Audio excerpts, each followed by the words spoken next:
I mean, split from like mid chest to here, just filleted open. Wow. And we went out to go check the damage and looked around. We're like, "Fuck, we fucked these guys up." We're rolling. What's up, Morning. Johnny? Morning, Josh. How are you, brother? Hey, good, man. Thank you so much for being here, brother. I really appreciate it. Yeah, thank you for having me. It's good to be here on a Red Friday. I'm always representing, so Awesome, man. yeah. Let's just start off with tell people who you are, man. What's your introduce yourself, your branch of service, what you did, your job, and the rank you got out as. Got it.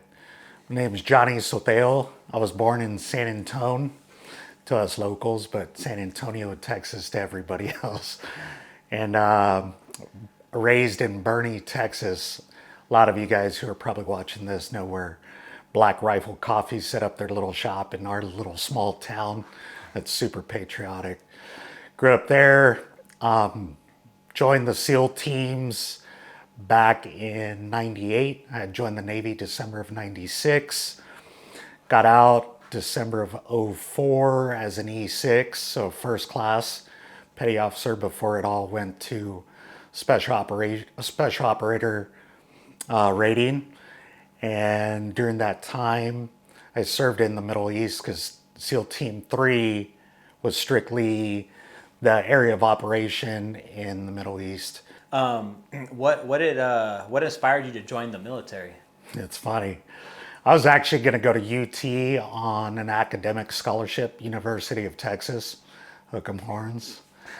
And my best friend from high school, who's an active duty Green Beret lieutenant colonel, talked me into it. So he ended up watching Navy SEALs, and his pop was calling him out because he didn't do that great in school. I actually tutored him and all of my other close childhood friends so we could make sure everybody would play on Friday night underneath the lights playing high school football, which we all know it's freaking religion in Texas. Yeah, that's what I hear. So instead of going to school, I wasn't feeling challenged. I was very gifted growing up when it came to academics and even playing football, you know. So he talked me into joining the SEAL teams. So yeah, it he talked me into it, man. I ended up going in solo, and then by the time he got married, when he got married, I was still on my first deployment. We're in Kuwait. In hindsight, I should have put in a chit to fly back home for a few days to go be in his wedding. But when you're in it, and we were taking down Saddam's ships that were smuggling oil, weapons, people, you name it, dates, you know. So we were enforcing the UN sanctions on Saddam Hussein. And outside of a couple other units like CAG and Damneck, our boys from Damneck, we were the only guys really working from Team 3 and then one or two teams from the East Coast. Wow. So What's the process of taking down a ship? it depends on how you're taking it down. So most of our ship takedowns were VBSS. So we were working with our special boat teams, our boat guys.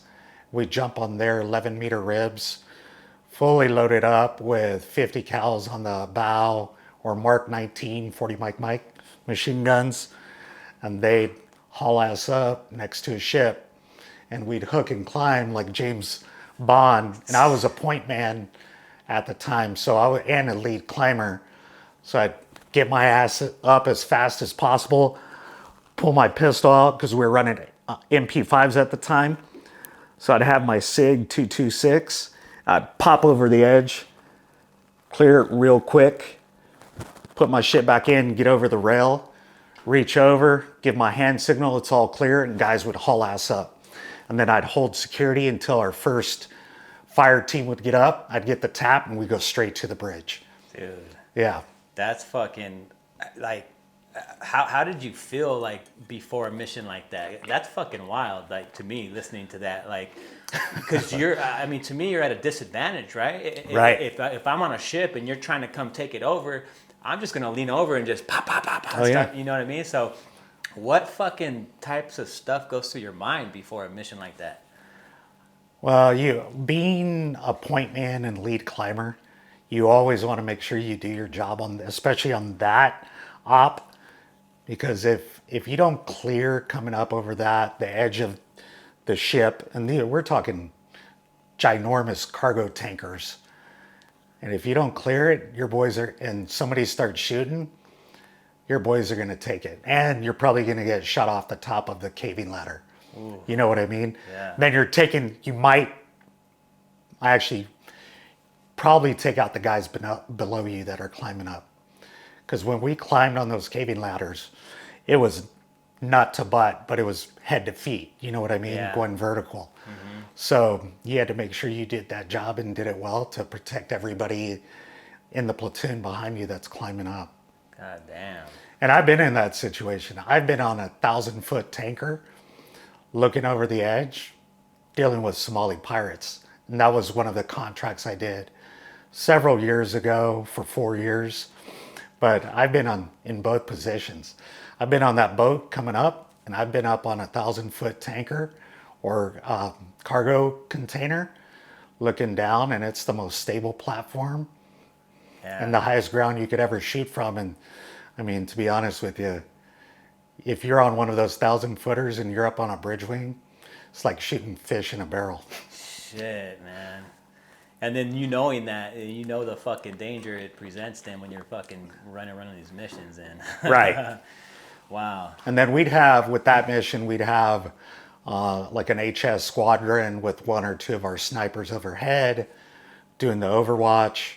And then some of our ship takedowns were strictly helo VBSS, which most guys will attest it's dangerous as shit. Because they would put up a bunch of passive countermeasures.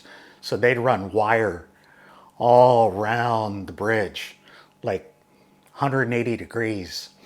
So if we're fast roping down, we'd get all tangled up in the wire and it'd just be a complete shit show. Oh, fuck. You know what I mean? Could you imagine that? Just a pile of guys and wires like spider webs. Yeah, fuck. A lot of shit could go wrong. So a lot of the time, we were fast roping in spots we didn't want to be. And if you remember recently, the end of last year, we just lost the commanding officer of SEAL Team 8 during a training exercise out in Virginia Beach on a fast rope. Oh, no. And that guy had done a lot of amazing combat deployments. Yeah. But it shows you how dangerous it can be. And we even did a fast rope where we had a 90-foot fast rope, and we did a 100-foot fast rope because the pilot was so new and had never worked with us. The freaking fast rope was, the tip of my fingers is 8 feet. I've measured this before. Yeah. So 2 feet higher than that, that's where the bottom of the fast rope was. So imagine guys coming off the fast rope with still 10 feet of no fast rope underneath them, and they're just... Dude, that's fucking high as shit. 100 feet, 90 Yeah. feet. I mean, we used to fucking fast rope out of, 50 feet, from a helo. And I hated it every time because I fucking hate heights. Yeah. But I've climbed up, I was a volunteer firefighter for a little while. I've climbed up the 75-foot ladder, not the fucking 100 one. And that shit was like fucking, I didn't like it at all, bro. And on one of them, one of my boys, he's still over at Dam Neck. He's a master chief, just absolute stud. Yeah. Been on every major operation you could possibly think of. He was the last one down on that one fast rope, and the pilot drifted over the edge. This is the bow of the ship. He drifted so far over, the fast rope was at like almost like a 45, maybe a little bit shallower angle. Mm-hmm. And he actually hooked himself on the rail, and then the fast rope and the helo shifted off site, off location, and he had to pull himself over. Oh, shit. If he would have gone overboard, he would have gone directly underneath that 1,000-foot ship and been chewed up by the fucking screws. Oh, Yeah. fuck. He would have been fish food. So you're during the invasion of Iraq, did you conduct any land missions? Yeah, all of it was land. Oh, it was land. Yeah, so we took down Al Fall Peninsula, Mm-hmm. where they had a giant oil refinery station. So all the oil that was coming from the gas oil platforms, the GoPlats, was being pumped into here, this station, and it was giant. It was probably, I would say, about a click by a click, so 1,000 by 1,000. And what our job at that time was to make sure that they didn't blow this location, and some of our other platoons were taking down the GoPlats because it would have caused an environmental disaster right there. And we're talking about, you have Alfa Peninsula, where the pumping station was, the Shat al Arab River, and then freaking Iran. You could see Iran from where we were at. Shit. It was that close. Wow. Yeah. So, we were talking earlier, and you're real deep into treatments for PTS and all this stuff, which is fucking amazing. And so I know we want to get to that, but before we get to that, I just want to help people understand like why it is that you do what you do, why you're doing what you do, Right. and how you got to the point of like needing these type of treatments, like if you don't mind talking about Yeah, that, like, not at all. your missions or whatever you did that kind of can't get out of your head or whatever, Right. Well, in our community, like most of special operations, the cumulative effect of consistent exposure to blasts, the shock from jumping out of airplanes, and your chute that's opening to save you, to get you onto a target or during a training op, is the same amount of force that is injuring your brain. So everything we do in the SEAL teams, and I'm pretty sure everybody from other special operations units would say this as well, it destroys your body. And not just your body, your brain. It's just layered and layered because you're constantly doing it. You really don't take breaks. So you're doing explosive breaching, right? I was a breacher in the SEAL teams and a point man. When I was a new guy, I was a 60 gunner. So we're doing these heavy weapons courses with our 60s and our saws, and even that concussive blast that you're not seeing, that invisible, let's just call it, it's overlapping fields of invisible brisance from our weapons when we're shooting next to each other doing immediate action drills, shooting and moving, your head is getting rocked. So from the time you go to BUDS, everything you're doing in SEAL training during BUDS, until even through when you're in your platoon, let me step back. So SEAL training, when you graduate from BUDS, back in the day before my brother graduated from SEAL training, it was SEAL tactical training. So you shift gears, it's more professional, more advanced, and those instructors and cadre are getting you ready to deploy with their best friends, right? Yeah. So they want squared away guys, hard chargers, guys who are going to pick up learning our craft.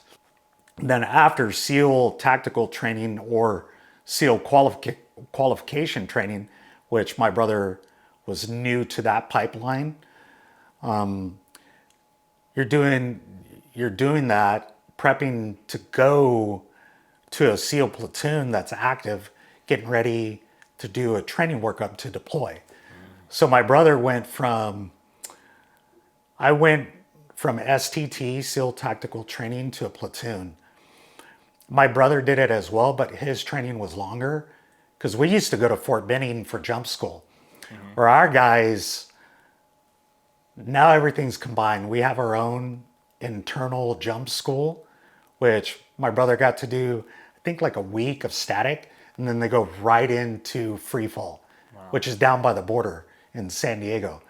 So back in the day, we'd have to fight and freaking beg to get free fall billets for our guys from the Army to go out to Yuma to jump. Oh. So not everybody was free fall qualified back in the day.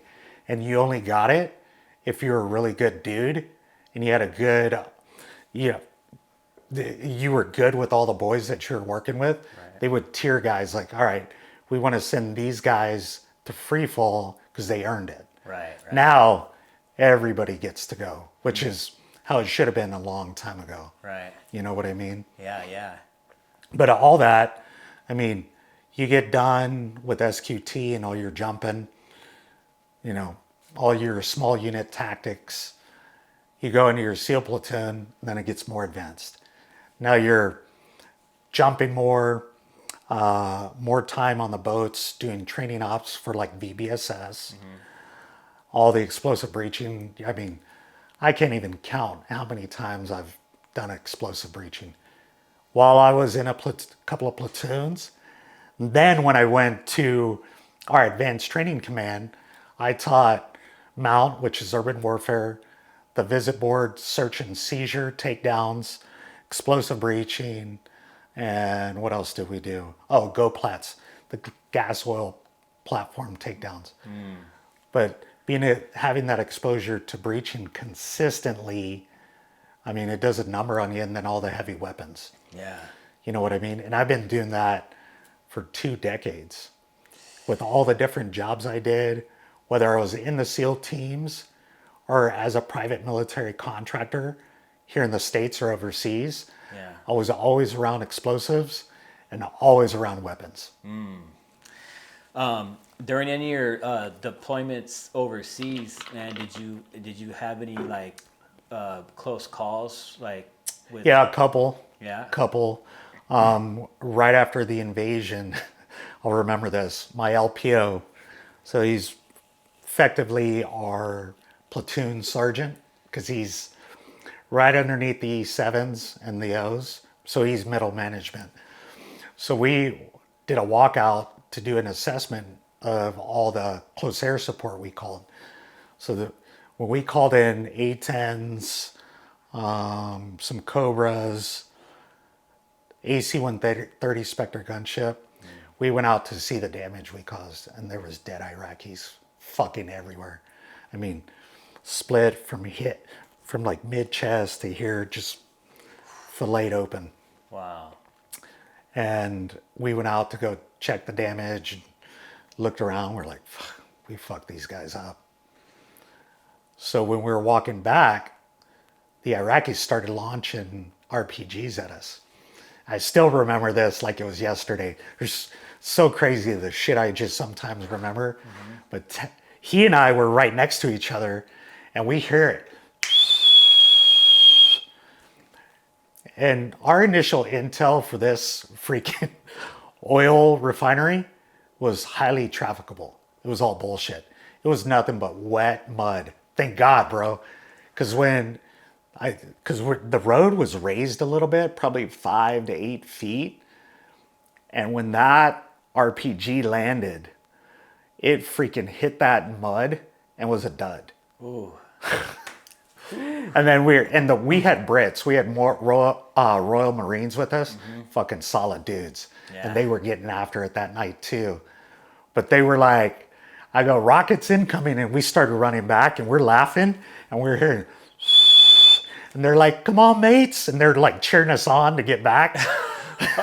It's fucking dumb, right? We should have at least been in one of our vehicles or something to go out. But some of our combat dune buggies were stuck in this mud, right? Because the intel was bad. So we were waiting for the Brits to bring their track vehicles to fucking pull us out. Wow. Yeah, that's the reason we didn't take any vehicles down there. Because we would have been able to lob back some Mark 19, some 40 Mike HEDP, you know, and some 50 cal, but our shit was stuck in the mud. And I'm sure some of my boys that were with me that listened to our podcast are gonna fucking laugh because it was a shit show. All of our combat dune buggies stuck in the mud, dude. Oh, it's wild to me that you're like, you know, there's a fucking rocket coming your way, and like, yeah, we were running away laughing, like. Yeah, we were like, oh shit, we better get back.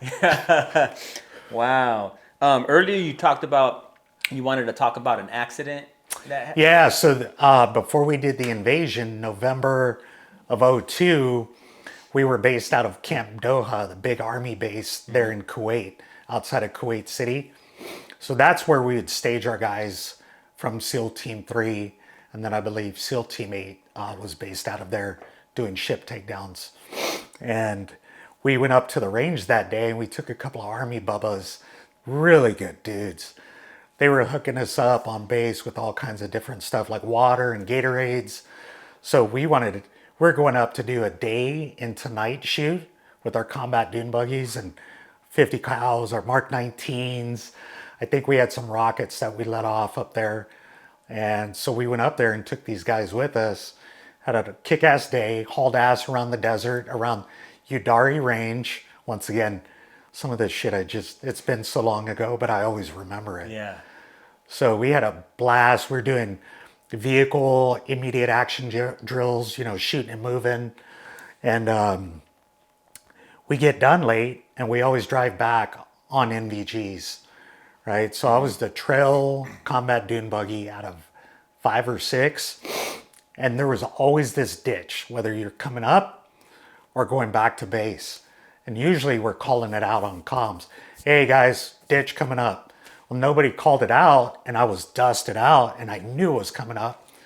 Sure as shit, we hit that thing 60 miles an hour. Oh. Fucking knocked me out. I think it knocked my ALIC out, Jay. And then the army dude we had with us, super good dude. The seat up above, if you've ever seen our combat dune buggies, we got driver, navigator, and then the gunner up top, the 50 gunner, is up above in his chair. Mm-hmm. Well, we hit that ditch so hard, it not only bent our Chinook steel frame in the front, it snapped his seat at that almost 90-degree angle. Oh. And the 50 cal, thank God, was unsafe, right? Because we're coming off the range. Right. And he just fucking hit it so hard. The butterfly trigger, the big butterfly trigger on the 50 cal, ran a ray stripe up his face, bro, and knocked his helmet off. His Mitch. Ooh. His poor fucking lips and face were just mangled. So when I came to, I got out because we had 5-point harnesses. So I was like, fuck. I'm like, Jay, are you right? I get out and my back's fucked. Not only was I knocked out from the impact, my back, I'm like this, and I'm trying to get out. I'm like, Sarge, are you all right? And he's like, kind of comes to, and I kind of remember this, but I remember what his face looked like. I said, are you all right, bro? He's like, man, that was fucking crazy. I'm all right. So the platoon realizes we're not there. They turn around, start coming back. We finally get them on comms. They get back. We have our tow lines ready, on the front and the rear. So we get towed back, go to medical. This poor dude. If you ever see any of the podcasts I do, I owe you beers. I gave him some t-shirts, our Team 3 t-shirts, a couple of coins, some hats that next day because we went to go check on him. And he was like, that was fun as fuck, bro. I'm good. Well, his face was all mangled up. Oh, shit. So that was the big accident that really messed up my lower lumbar, but also knocked me out when I was already, doing crazy excessive blast exposures with breaching and everything else. Yeah. And rockets. We'd get law rockets during our land warfare phase out in Nyland, California. We'd get Carl G's, AT-4s, and I was the ordnance rep. So I had control of all of our inventory, our weapons, our lasers, night vision, ammo, explosives, everything. So we'd go out there and we'd just shoot. You're supposed to, I think back in the day, it was 3 Carl Gustavs in 24 hours. I'd shoot 12, 13, 14. Because we had to expend the ammo, right? So we had our field up there with like cars that had been blasted, old tanks. So I'd run the line and we'd just go off. And not just me, like all of us we'd have 13, 14 rockets each, Damn. you know, so, and what's crazy with the Carl G, you have a sac around your heart called the pericardium. And when you shoot the Carl G, not only does it rattle your dome, it does micro tears in this lining, the sac around your heart, and pulls it away like this, right? Shit. So I really haven't had heart issues, knock on wood. Yeah. Hopefully never, but that's just training. Yeah. And imagine our guys, like, we're in combat, and I know guys that have shot rocket after rocket in firefights in Iraq and Afghanistan for like days. So if you can imagine, that's what we're doing to our bodies and our brains, even though it's such a double-edged sword, right? Like, you want to prepare to go to war and be the best at it, but then you're also slowly destroying your body physically and physiologically. Yeah. It is a fucking double-edged sword. Yeah. Isn't it? Wow. So you did 8 years, right? Yes, sir. So, I'd like to really get into all the stuff that you're doing. So, after having experienced all that, what was it like for you, trying to acclimate to civilian life? You know what? I got really lucky, Josh. My boys that had gotten out before me were recruiting me to go to Afghanistan to jump on their team protecting President Karzai at the time. So that was my initial plan. And then the company that they were working for lost that protection contract. And so they all went to Iraq and ended up going through Triple Canopy's course. And some of them became instructors for Triple Canopy. So I was like, well, the train's already leaving. I'm getting out. I'm going to go be part of one of these teams. So a group of us, to include my best friend, Scotty Wirtz, it's that memorial band I'm wearing. Our boy Kermit, who's no longer with us either, we all got out together and went through Triple Canopy's course to deploy to Iraq with our boys. Okay. Well, I don't know if you remember this, it was all over the news. Triple Canopy and Blackwater, TC had won the contract, and it was $100 and something million. Wow. Well, Blackwater protested, and they ended up getting the contract back. But Triple Canopy had several hundred of us on retainer to deploy to Iraq, hinging on that they actually were awarded the contract, which didn't happen. So they fucking called all the guys after like a month and a half, 2 months. No, we were on retainer for about 3 months, I think. 3.5. Said, sorry, gents. Blackwater won the contract back. There's nothing we could do. We did everything. We really wanted you guys to come work for us. Sorry. Damn. So that plan went out the window. So that was plan B, right? That plan went out the window. Well, I had left our training command after working with one of our legendary SEAL Master Chiefs that was a plank owner over at Dam Neck. His name's Mike. And he was like, hey man, let me know. I'll send your resume out. I think I got a pulse on getting you guys hooked up. Well, he did. He hooked us up with another legendary plank owner from Dam Neck named Snake. And Snake had us come out to Iraq, where our base was Camp Dublin out of Baghdad International, literally across the back gate where all of our guys would come in and out, dignitaries, all the Bush and all the leadership at the time. So I said, hell yeah, let's go to work. So we went to work for him. He sat me down and he said, hey, you come. Mike speaks very highly of you after working with him over at the assaults office. Do you think you can run this with our Iraqis? So they were training the Iraqi emergency response unit which had just did a really good job with a bunch of our US guys that were contracting for the same company. And they had got into a bunch of firefights in Fallujah. And we had just missed it by probably a couple of weeks. So they continued that program and recruiting, and it was for the Minister of Interior for Iraq. And General David Petraeus was like the big lead on it.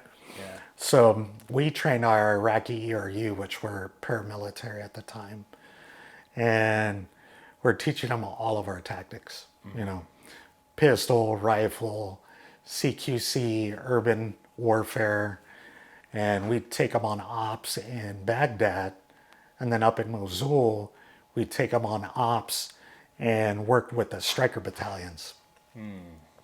So it was cool because I was a civilian with my boys, but still doing work. You know what I mean? So you didn't have to experience the downtime, of you just started getting after it. Yeah, When you and I was with a core group of brothers. You know what I mean? Yeah. So I was lucky in all those aspects. So did there ever come a point? I mean, you're not contracted now, right? No, I haven't contracted in a couple of years. Yeah. So did there ever come a point where you did experience that downtime? Like, you're no longer going on these missions. Did it hit you at all? Yeah, that was probably '08 to '09, right around the time that the real estate bubble and the economy crashed. And I was doing this random job that I didn't even know. I was managing this specimen palm tree company out of San Diego. So we'd go out, sign these really old palm trees that people love to buy for their $1 million properties, Right. or casinos, or resorts. And it was just filling time. And then finally I got an opportunity after the Captain Phillips op went down with our boys from Damnick. And one of our East Coast retired SEAL team senior chiefs had a company, and he got the contract with Maersk Limited out of the East Coast to protect their American shipping crews. And a lot of the cargo was military cargo. So I did that right after the whole Captain Phillips op for 4 years. Oh, wow. Yeah, but I had a gap from about '08 to '09 where I struggled, and that's when there was no contracts to jump on. It was just dried up, but there was stress, I'm telling you. And I was working my ass off running this company in an industry I didn't know anything about. Right. But I hit it head on, created a whole training notebook for the company, and killed it. And it ended up being the guy who said he was the co-founder, co-owner, lied about everything. It was embezzling all the money on the weekends, selling our palm trees, because our trees were the big ones were going for about 10 grand a pop installed. Wow. So when you go to Vegas, you got Las Vegas Boulevard, where all the casinos are at, and those giant, beautiful palm trees in the middle of it that look like they have like a pineapple right underneath the fronds. Those are Phoenix canariensis, and so Canary Island date palms. But one of those was 10 grand installed. Oh, shit, man. Yeah. I'd like to get into, everything that you're doing now. You working with vets, right? I am. I'm working with active duty, but mostly a lot of combat veterans, male and female. I'm currently on our board of directors for our Navy SEALs Fund. We're not the Navy SEAL Foundation. It's the Navy SEALs Fund, and we're a very small, agile nonprofit. So that one specifically, we take care of, our boys that are, whether they're active duty, retired, or just separated.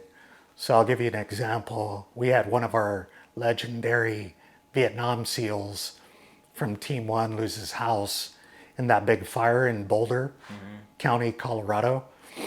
So I was reached out to one of my close brothers from the teams that lives up there. Said, hey, Gil needs our help, bro. So immediately I get on the horn with the founders of our foundation, and we started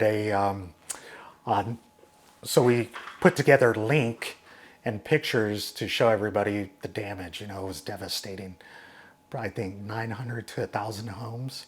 Oh, wow. But through this specific foundation, we were able to raise just above 91,000 for him. Nice.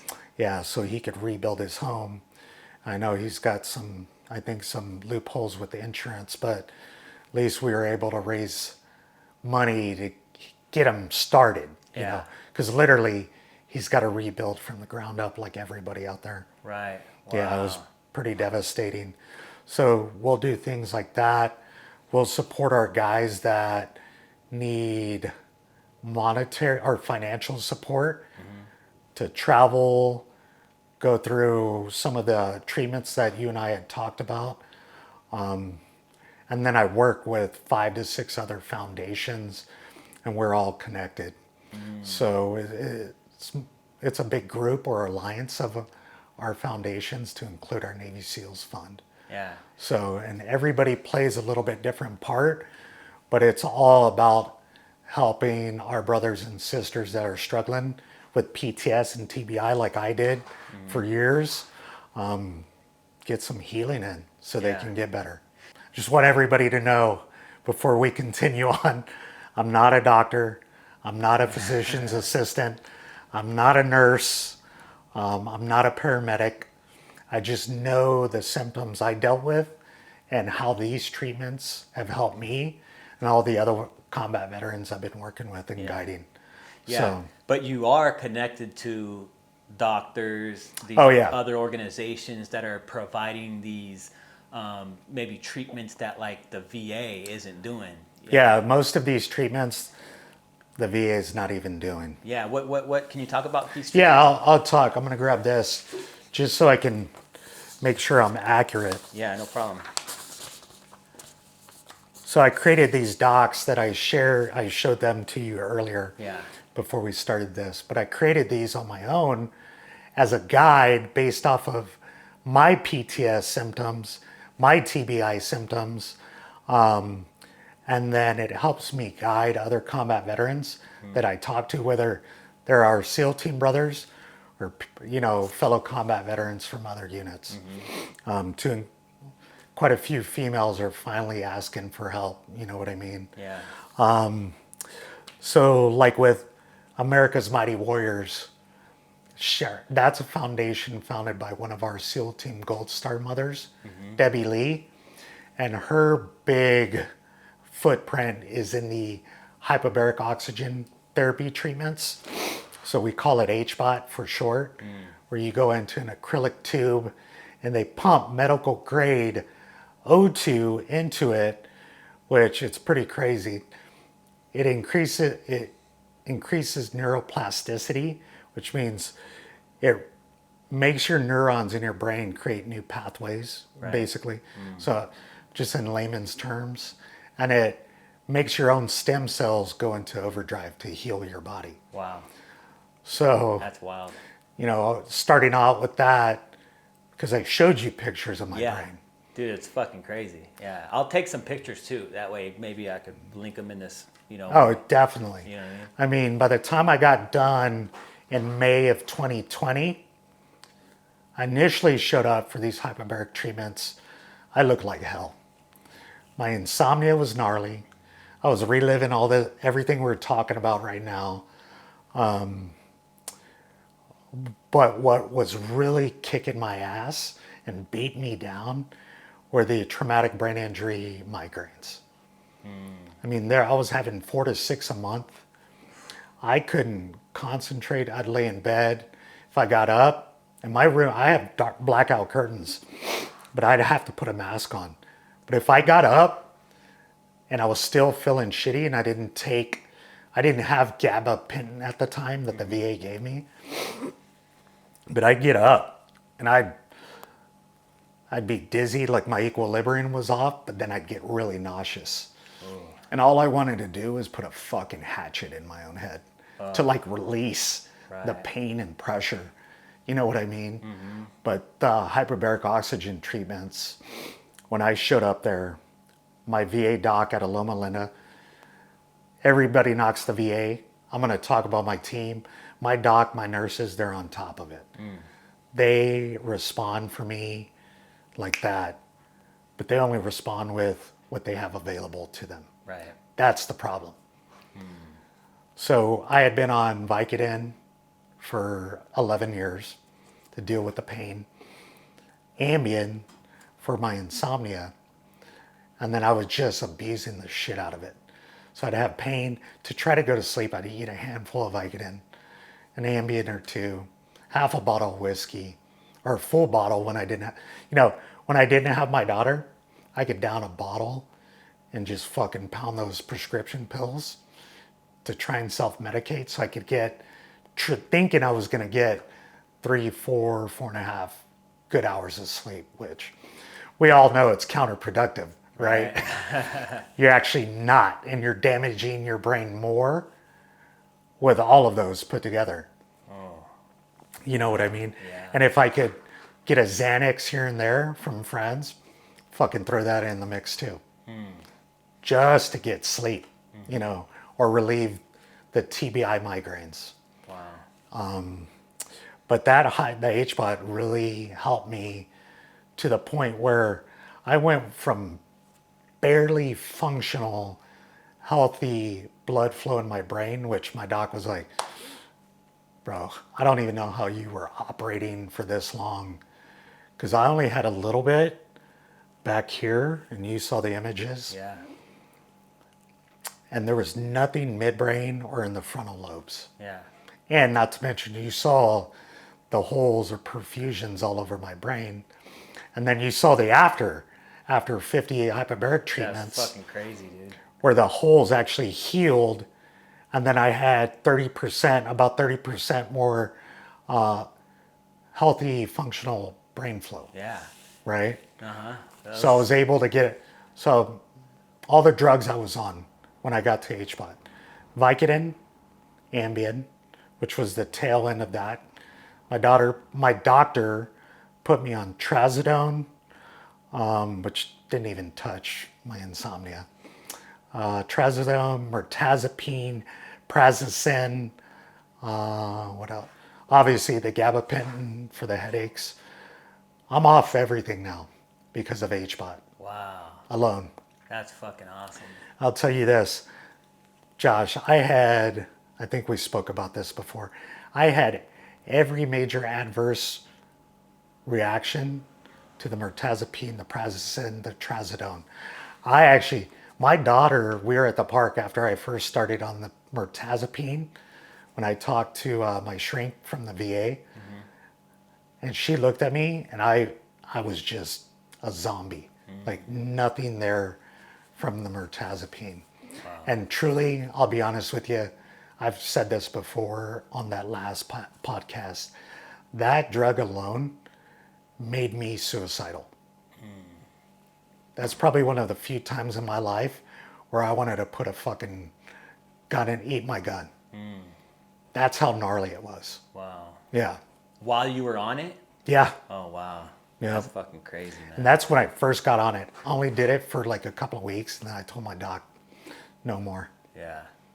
And then I had adverse reactions from the prazosin, the nightmare medication. Had every major adverse reaction you could see when you pull it up.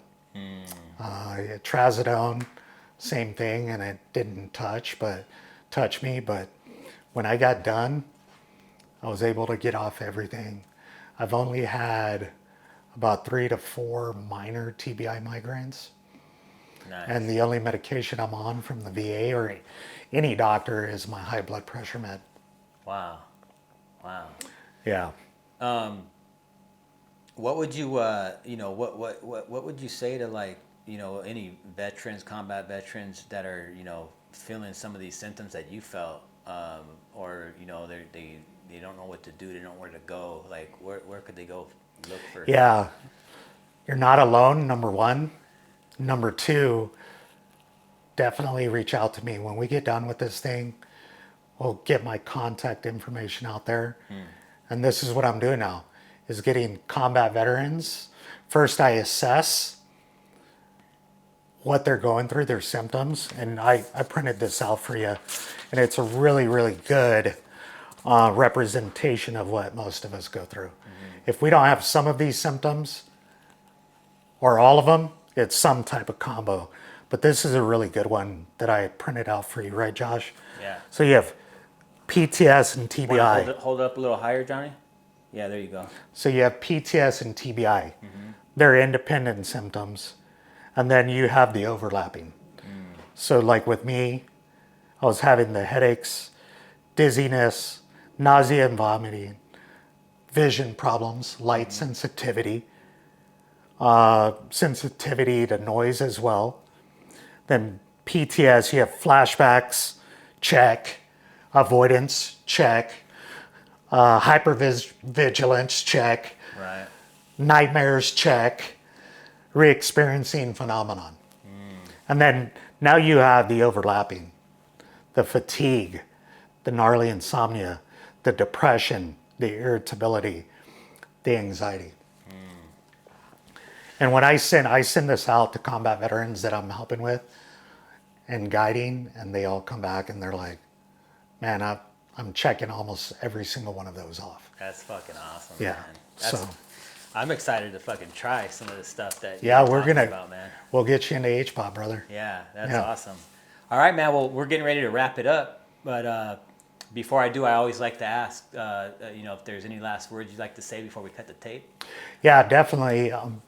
If you're struggling, you're not alone. Reach out. I'm an open book, open phone call away. And not only is there that foundation, there's Troops First Foundation that's run by Rick Kell, and then one of our legendary Frogman brothers, SEALs, Frank Larkin. I work with them to get combat veterans into stellate ganglion block treatments in Baltimore. And that's paid for by the foundation as well. That'll help reset your fight or flight when you're dealing with a lot of those symptoms that I just went over. We have the 22 project in Delray Beach that does our SPECT brain scans at a much cheaper cost. And they worked with Mama Lee from America's Mighty Warriors to get our guys treatment, and they help fund some of the actual HBOT treatments. And Alex and his team are outstanding. Then we have VETS, which is Veterans Exploring Treatment Solutions. And we leave the United States to go do 2 different type of plant medicines. One of them is called Ibogaine, and the other one's 5-MeO DMT. And right now, as far as I know, because I'm very close with the founders, Marcus and Amber Capone, that it's strictly for special operations combat veterans. Not to say that you couldn't go talk to another foundation and ask them for financial support to pay for that. And hopefully in the future, we're going to help them shift that over to all branches, all backgrounds of the military that are struggling with PTS and TBI. And then one of my close SEAL team brothers has Warrior Health Foundation out of Florida. And that's strictly for special operations combat veterans as well.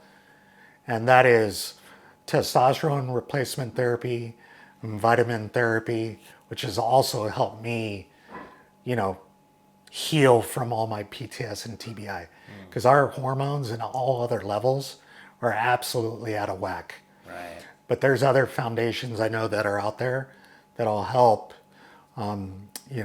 regular military combat veterans get some of these treatments. And as long as you ask, I'm sure I with my network, I can find out who's helping out in that aspect as well. Cool. So, hey, Johnny, thanks, man. I really appreciate you coming and take the seat.